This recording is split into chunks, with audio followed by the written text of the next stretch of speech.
Marston, I've been hearing about your plans. Have you, Miss McFarland? Yes, from Lee Johnson, to settle here and build a life for yourself. I'm afraid those aren't my plans. See, I already have a life.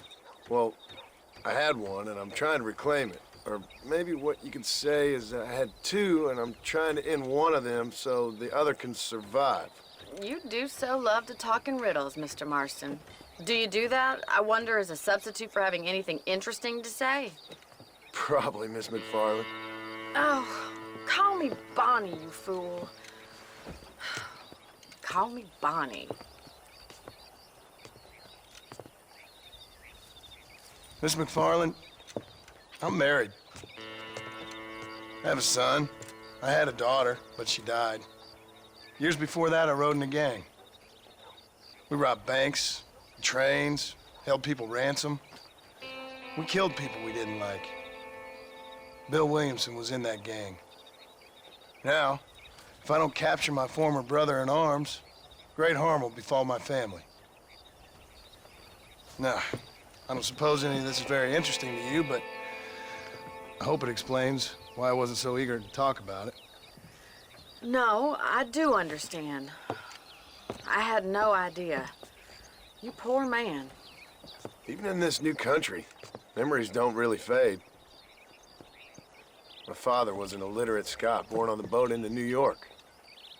He never saw his homeland, but to hear him talk about it, you'd imagine he only ever ate haggis and wore a kilt. And he hated the English for what they had done to his great-grandparents that he'd never met. People don't forget. Nothing gets forgiven. That's true, especially when it comes to money. And you know, even now, after all his labors, my father's debts are still terrible.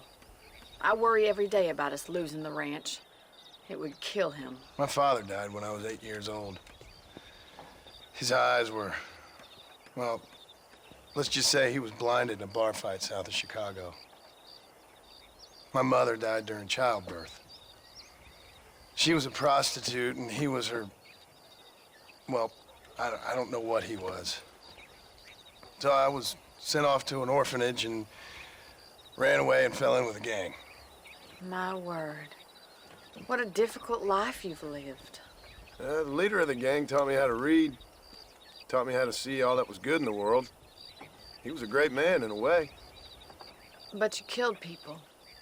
Sure. And I've suffered for it. And that's the life I left, or tried to leave. Said too much, Bonnie. I'm an uneducated killer, sent here to do all I can do well.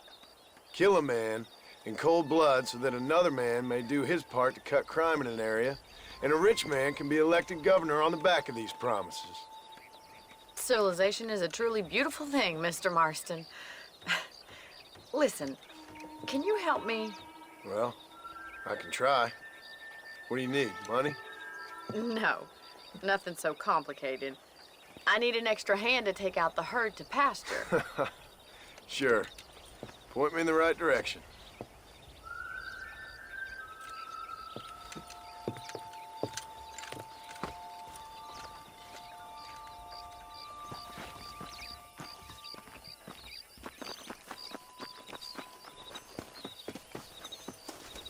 Staying off of that Rutgers goose? All right, let's head over to the cow pen. It's about time a budding farmer such as yourself learned how to herd cattle. Let's go.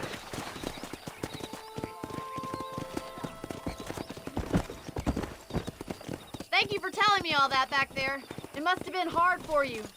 I hope you understand now why I've been playing my cards somewhat close to my chest. I didn't know you had a wife and child. Then again, I don't think I ever asked. They're lucky to have a man like you. How are you, Miss McFarland? Whoa there!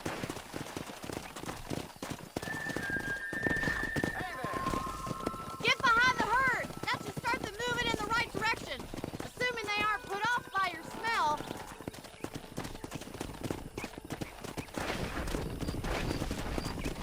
That's it! Nice job, Mr. Marston. Herd the cows down the road. We're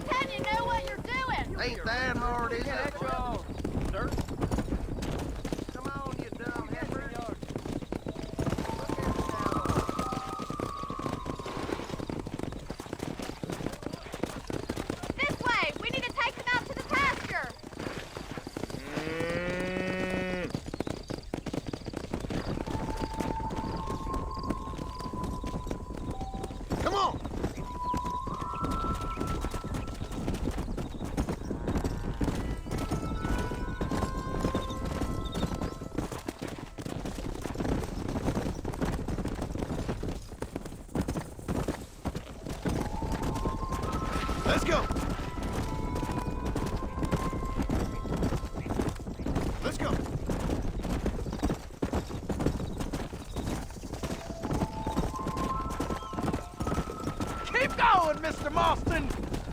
All right, let's move this large herd out to the far pasture. Yeah.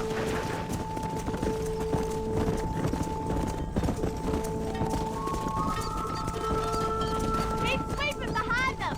That way they'll stay together. Doing great, Mr. Marston. Stay with him. Keep that herd together now. That's a big herd for your first time. He's just showing off now. Barney's gonna love this. Nearly there, Mr. Marston. Whoa.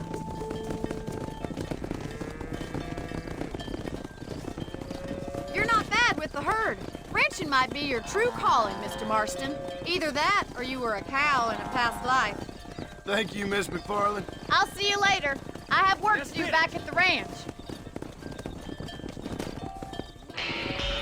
Come on, Annabelle.